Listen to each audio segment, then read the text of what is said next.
tahu bahwa amar ma'ruf nahi munkar itu wajib ya. Nah wajibnya ini wajib ain atau wajib kifayah. Ya, ini secara umum wal takum minkum ummatu yad'una ilal khairi wa ya'muruna bil ma'ruf wa yanhauna 'anil munkar. Dalam ayat ini yaitu ayat berikutnya di dalam surah apa namanya? Ali Imran yang supaya apa? Ayatnya berapa? Ya.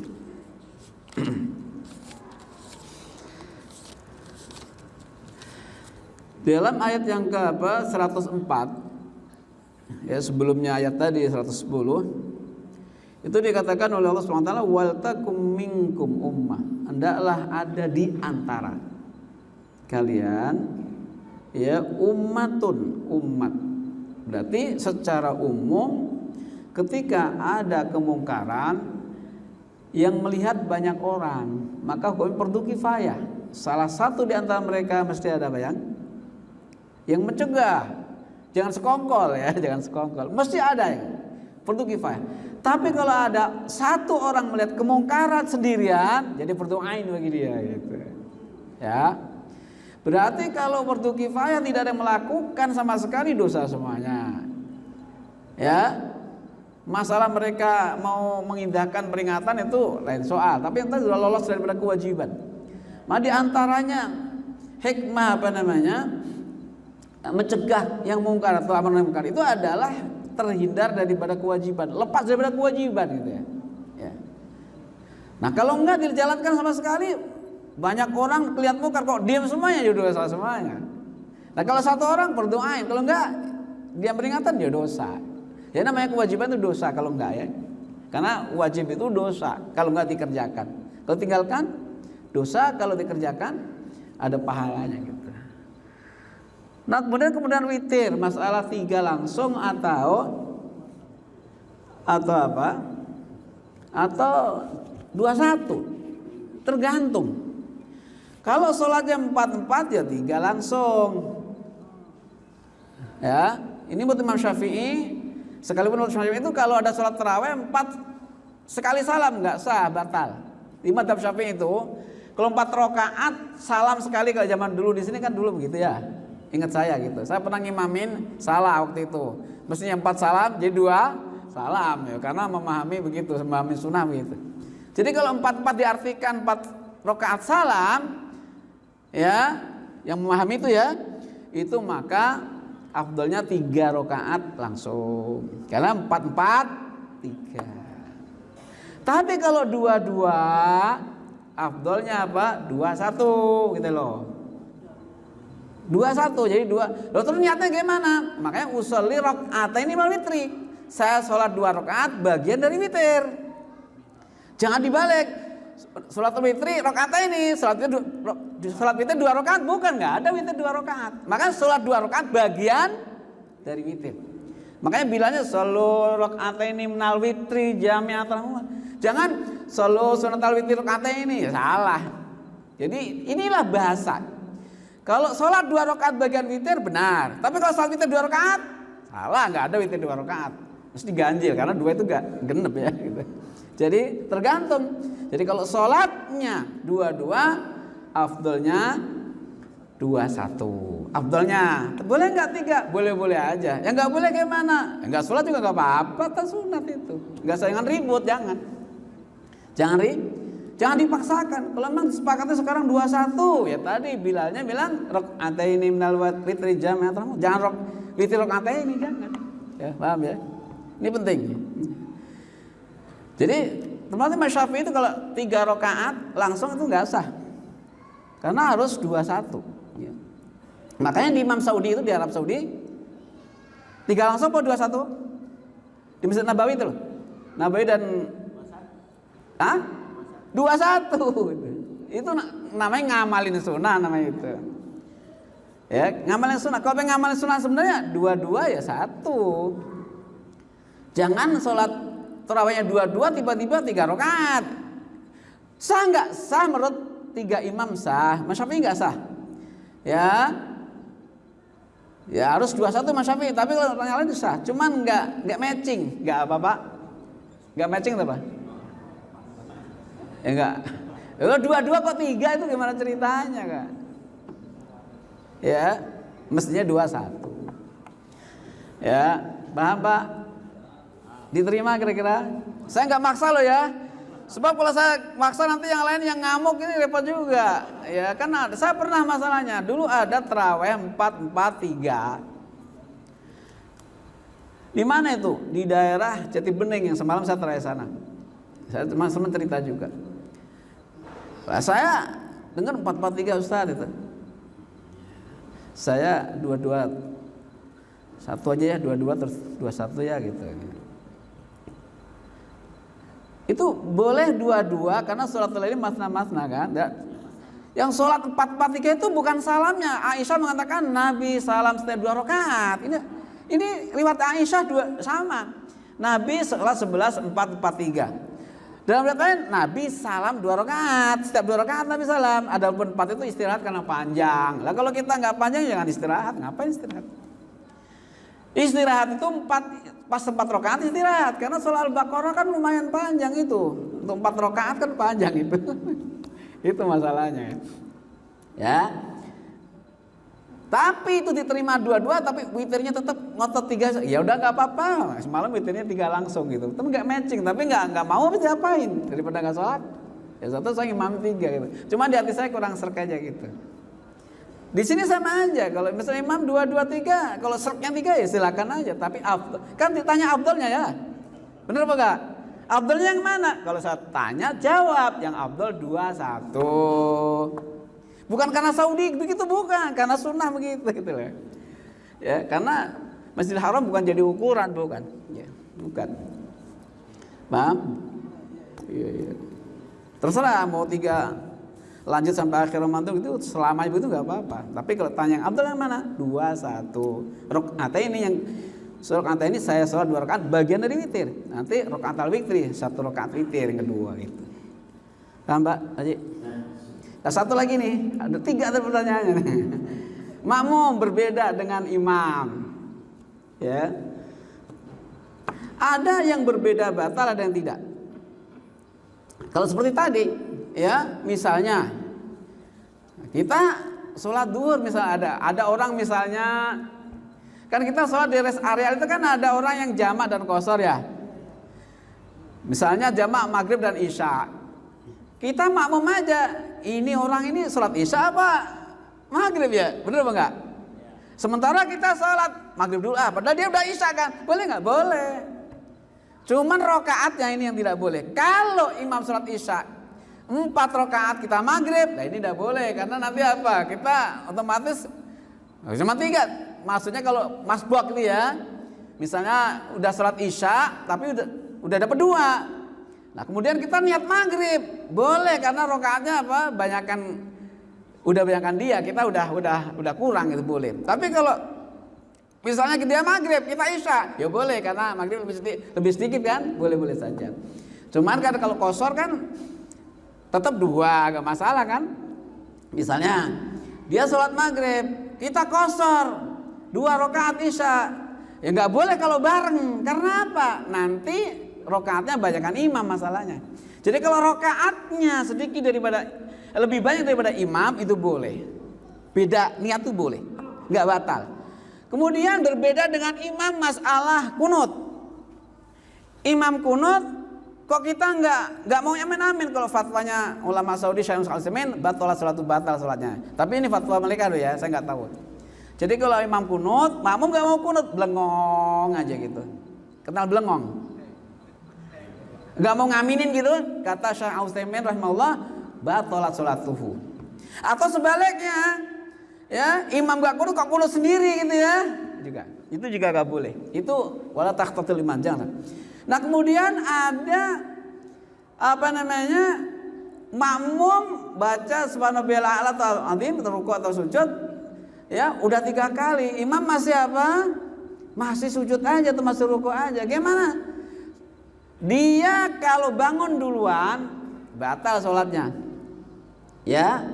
Apalagi bangun belum lagi, ya berarti batal sholatnya. Atau lebih lambat, misalnya begini, Ini hati-hati nih. Sujud terakhir imam, ya, nggak terlalu lama. Makmumnya lebih lama sampai asyhadu an la ilaha illallah Rasulullah. Kok belum bangun, batal sholatnya karena ketinggalan berapa rukun, tasyahud ketinggalan. Jadi jangan sampai ketinggalan rukun ya. Kalau mau sujud lebih lama daripada imam, jangan terlalu lama. Kalau udah menyandang rukun berikutnya atau masuk rukun berikutnya, di sini batal. Seperti asyhadu alla ilaha illallah. Kok belum bangun masih sujud aja. Ini mati apa hidup? Jadi apa? Di sini orang ini batal salatnya. Makanya bukan hanya duluin imam, belakangan imam juga terlalu lambat, ya, lebar daripada rukun itu juga batal. Ya, hati-hati kalau salat, jangan sok khusyuk ya. Makanya jangan juga perlu diketahui, imam ini tidak boleh melebihi standar. Standar gimana? Subhanallahil a'la maksimal 3 kali untuk imam. Tapi maksudnya itu durasinya, bukan banyaknya ya. Durasinya. Standarnya 3 kali itu kalau lebih. Sementara makmum ya udah 3 kali kok masih tetap gak boleh bangun, harus nunggu tetap ya. Jadi imam itu gak boleh apa? Lama-lama kecuali sepakat ya, sepakat. Saya nggak tahu tadi secara agak lama rumahnya ya, karena sholat subuh ya. Sholat subuh itu abdolnya rukunya agak lama, ya sujudnya agak lama, bacanya juga agak lama, sunahnya.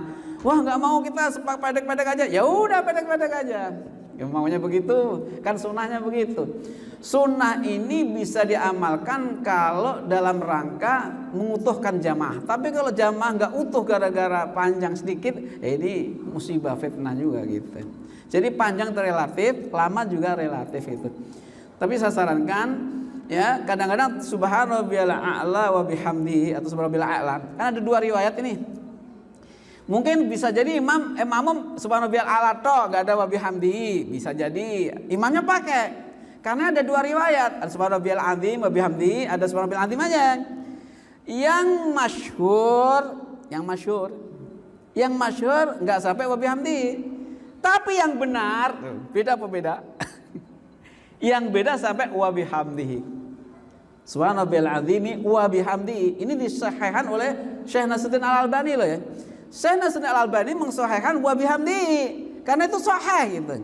Jadi yang masyhur, yang terkenal, yang tenar subhanallahil azim, subhanallahil a'la, yang terkenal. Tapi yang benar adalah sampai wa biham. Pengen terkenal, pengen benar? Hah? Pengen terkenal, tenar apa pengen benar? Ya udah, wa bihamdi tambahin. Nah, ini kadang-kadang enggak pakai wa bihamdi, makmumnya sehingga cepat. Sementara imam pakai wa bihamdi, jadi lebih lama gitu. Tapi bagi-bagi secara umum tidak boleh dahuluin imam. Tidak boleh dahuluin imam. Barengin makruh. Takbir juga gitu. Allahu Akbar. Kadang-kadang ada orang takbir itu juga enggak dibaca itu. Ini saya sampaikan tambahan. Ada rukun qauli. Jadi rukun salat kan ada 3. Ada rukun qalbi, ada rukun qauli, ada rukun fi'li. Rukun qalbi nggak perlu dibaca. Kalau dibaca boleh, cuman nggak harus. Seperti niat. Niat itu rukun dibaca boleh, ya. Tapi harus di qalbu harus. Qalbu harus, ya. Tapi tidak harus diucapkan. Ada rukun qauli harus diucapkan. Takbiratul ihram, Allahu Akbar, harus bunyi. Nggak boleh dibaten. Nggak boleh. Harus Allah. Minimal didengar dia sendiri. Harus qomat kamit, harus gerak mulutnya. Rukun qauli nggak boleh, nggak sah sholatnya. Ada nggak sholat batin takbirnya? Nggak boleh, harus diucapkan. Begitu juga masalah Fatihah harus dibaca, ya nggak boleh dibatin. Kemudian tasyahud bacaannya harus dibaca.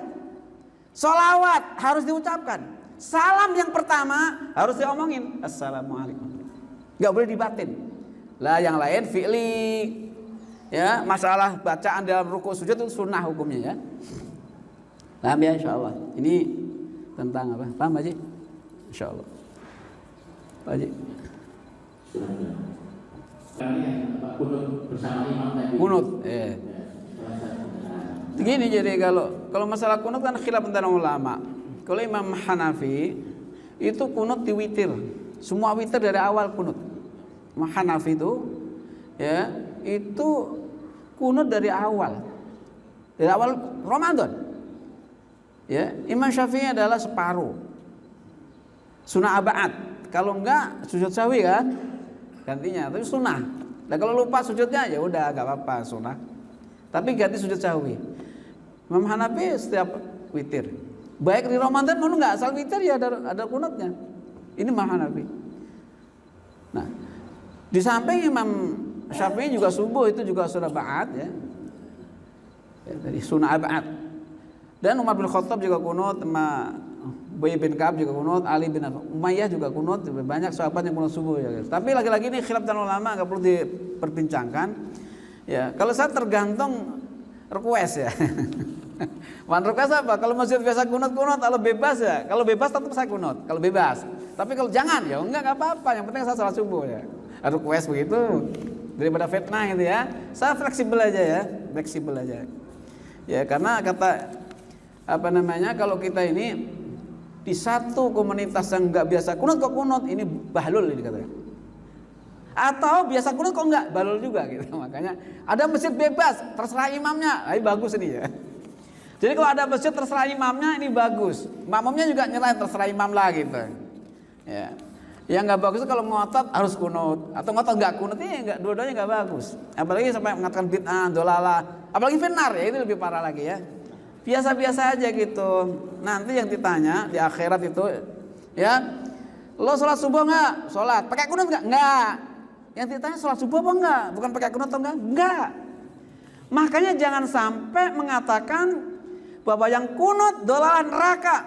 Ini terlalu ini ya, terlalu berani. Atau enggak kunut neraka, ini terlalu berani juga ya. Yang ditanya pasti sholat subuhnya, bukan kunutnya, pasti itu ya. Ingat itu. Jangan sampai kita ini memvonis orang neraka gara-gara enggak kunut atau gara-gara kunut. Jangan, enggak boleh. Ya. Kalau kita memvonis enggak sholat subuh haram, nah ini harus. Itu loh orang enggak sholat subuh di jalanan yang apa? Pak, bisa masjid sholat Pak. Maka jamaah tabligh itu bagus juga ngajak sholat ya. Sekalipun ada yang ngatain sesat ya, tapi nggak boleh juga ngatain sesat. Itu bagus, sisi yang bagus, ngajak baik ya, amar ma'ruf nahi munkar itu bagus itu. Maka kita ini sebenarnya ya para ustadz, para kiai ini ada sisi plus dan minusnya namanya manusia ya. Makanya kita buat enak-enak. Beragama itu yang enak enteng-enteng aja, jangan berat-berat ya. Kalau berat-berat juga repot juga, takut ntar. Makanya rusulan mubasysyirin wa mungdirin. Ada kabar senangnya, ada kabar peringatan nerakanya, ada imbang gitu loh ya. Jangan neraka terus, waduh kalau begitu kita udah daripada begini atau gembira terus akhirnya lupa daratan gitu. Jadi rusulan mubasysyirina seimbang, ada tabsyir, ada tandir. Ya. Sekali-kali makanya orang kalau ada orang senang ketawa, saya begini. Ini di rumah ya Bapak ya. Kalau ada istri tidur Pak, jangan diganggu. Lagi senang dia. Ya. Suruh makan, jangan kalau belum, kecuali sahur udah mepet. Tapi kalau memang istri kok tidur terus belum bangun, jangan dibangunin dulu kalau belum waktunya mepet. Biarin karena nikmat Allah. Begitu sebaliknya, suami lagi tidur, jangan disuruh tahajud, biarin orang masih nikmat, tahajud nanti ya mau witir rakaat sedapatnya aja gitu. Sebab kita ini enggak jangan terlalu, kita orang biasa tahajudnya mempeng semalam, jangan, biasa-biasa aja gitu. Jadi ada lebah. Orang itu kan ada yang alim, ada muta'alim. Orang alim yang ngajar tok. Yang bagus yang ngajar. Bukan ke umroh terus kurang bagus. Makanya saya sekarang ini sadar diri bahwa ternyata itu umroh terus gak bagus. Kerjaan kita ngajar. Ya. Muta'alim belajar, ya belajar. Jangan. Kemudian orang pekerja, sholatnya yang pas-pas aja. Nah, polisi, ya mosok polisi sholat wiridannya panjang banget pas tugasnya, jangan. Bebet udah tinggal langsung ngamanin jalan, itu caranya. Jadi ada. Jadi kalau lagi senang kita jangan diganggu ya, gitu loh ya. Jadi kita supaya tahu lah supaya. Allah ya. Amar itu kan perintah Bu. Iya. Amar itu kan perintah. perintah kebaikan terhadap orang lain. Nah, orang lain itu siapa? Di lingkup rumah tangga, suami, kalau ibu, anak, cucu dan sebagainya, pembantu misalnya. Ini amar ma'ruf. Jadi kelas orang berbeda-beda. Ya, tidak harus dalam skala yang besar, tidak. Itu amar ma'rufnya. Nah, kalau kita sudah amar ma'ruf, maka kita harus menjalankan. Kalau kita perintah baik mesti menjalankan. Nahi, mencegah yang mungkar. Ya, kalau kita udah nyegah ya jangan jalanin itu. Di rumah kita ada mungkar misalnya. Mungkar di rumah kita apa biasanya? Hah? Mungkar di rumah kita biasanya. Ada patung-patung misalnya yang berbayang, itu kan mungkar itu, ya dibuang. Kandel-kandel yang gambarnya setengah berpakaian, itu juga harus dilenyapkan, dibakar. Itu namanya apa? Jadi sekecil apapun mungkar di rumah kita ini mengundang murka Allah. Sekecil kebaikan mengundang rahmat Allah. Makanya ya, bahwa ad-dunya mal'unatun, dunia itu dilaknat oleh Allah. Wa mal'unun ma fiha, apa saja di dunia dilaknat, illa aliman, orang alim yang ngajar. Kemudian muta'aliman, yang belajar. Sekecil-kecilnya ustadz itu ngundang rahmat. Ya, sekecil-kecilnya pengajian ngundang rahmat. Ada ustadz, ada muridnya. Kemudian zikrullah, zikir kepada Allah. Amwalahu, dan yang mendukung untuk zikir kepada Allah. Termasuk apa saja di rumah kita, mobil macam-macam, rumah, kalau tidak dalam rangka zikir itu ngundang kutukan Allah. Ya, tapi kalau untuk zikir, mobil untuk ibadah kepada Allah. Makanya kalau kita punya apa, diniatin untuk sarana ingat kepada Allah. Itu mengundang rahmat itu. Termasuk punya rumah banyak gak ditempatin, ini ngundang kutukan Allah. Jadi yang segala fasilitas untuk zikir kepada Allah sekalipun banyak, ngundang rahmat Allah. Dunia sekali sedikit dibiarkan tidak untuk zikir kepada Allah, ya laknat Allah. Makanya kita, semoga apa yang kita miliki itu segala-galanya mengantarkan kita untuk ingat kepada Allah SWT. Wallahu a'lam. Semoga yang kita sampaikan bagi ini ada manfaat dan barokahnya, ya, panjang umur, sehat dan afiat, dimudahkan segala berbagai urusan, hajat-hajat yang baik kita dikabulkan Allah SWT. Tetap iman Islam, husnul khatimah, bisirril Fatihah. A'udzu minasyaitonir rajim. Bismillahirrahmanirrahim. Alhamdulillahirabbil alamin, arrahmanirrahim. Iyyaka na'budu wa iyyaka nasta'in. Shiratal ladzina an'amta 'alaihim Bismillahirrahmanirrahim. Alamin. بحق الفاتحة وبسير الفاتحة وبجال الفاتحة بكرامة الفاتحة معجزات الفاتحة بحكم الفاتحة نسألك بأن يا الله أن تتقبل ما به دعونك وأن تعطينا ما سألناك أن تجزل لنا وعدك الذي وعدت وعبادك المؤمنين لا إله إلا أنت سبحانك إنا كنا ظالمين. يا الله يا ربنا حسبنا ونعم الوكيل نعم المولى ونعم النصير انصرنا ولا تنصر علينا وعنا ولا تعن علينا يا رب العالمين. ربنا تقبل منا إنك أنت السميع وتب علينا يا إلهنا يا مولانا الرحيم. صلوا على سيدنا محمد والحمد لله رب العالمين.